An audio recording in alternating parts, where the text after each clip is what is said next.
Dieu a illuminé nos cœurs de sorte qu'il a fait de nous, non seulement dans ce que nous disons, mais dans ce que nous sommes, une expression de Christ.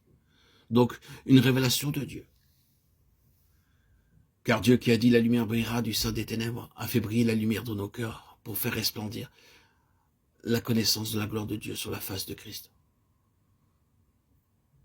La lumière du glorieux évangile de Jésus-Christ a brillé dans nos cœurs. Si l'on appliquait ce critère à tous les ministères d'aujourd'hui, je me demande quelle proportion survivrait à l'épreuve. Dieu a illuminé nos cœurs. Dans combien de cas le ministère contemporain est-il vraiment le rayonnement et la manifestation de la gloire de Dieu révélée dans nos cœurs? C'est là ce qu'il nous faut. Une histoire secrète avec Dieu. Si notre ministère était cela tout entier, quels fruits ne verrions-nous pas mûrir? Nous avons ce trésor, cette révélation du Seigneur Jésus dans nos cœurs, dans des vases de terre. Il veille à ce que nous ne puissions pas prendre pour nous la moindre gloire, ou devenir un objet d'attraction ou d'intérêt pour les hommes, afin que cette extraordinaire puissance soit attribuée à Dieu et non pas à nous. Quelle merveille que cette révélation intérieure de Jésus-Christ, l'extraordinaire puissance de Dieu révélée dans nos cœurs.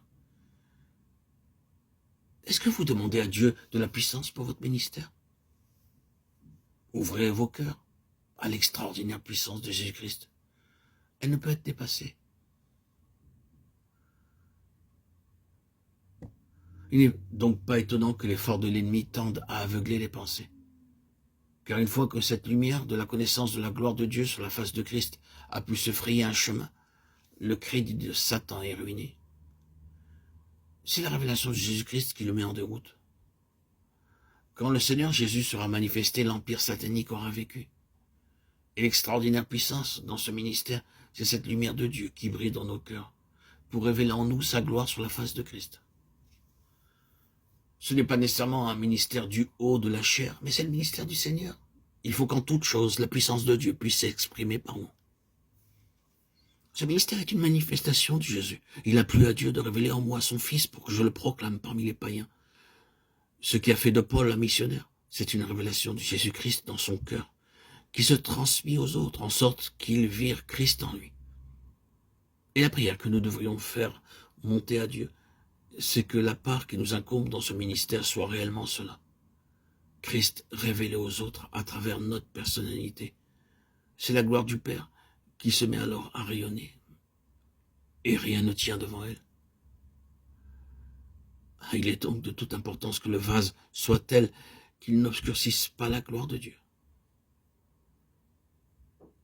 C'est pour cela que Dieu le maintiendra dans la faiblesse afin que tout soit à sa gloire. C'est un ministère auquel les puissances de ténèbres elles-mêmes doivent s'assujettir.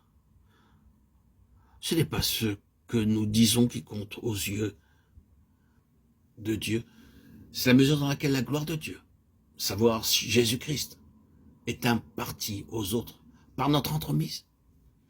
C'est le ministère de Christ. Et il ne devient opérant qu'à proportion de ce que Christ est en nous. Le voilà, l'examen d'entrée, le certificat de capacité. Et Paul le dit aux Corinthiens en tout autant de termes. C'est vous qui êtes notre lettre connue et élue de tous les hommes. Vous êtes notre témoignage d'aptitude au ministère.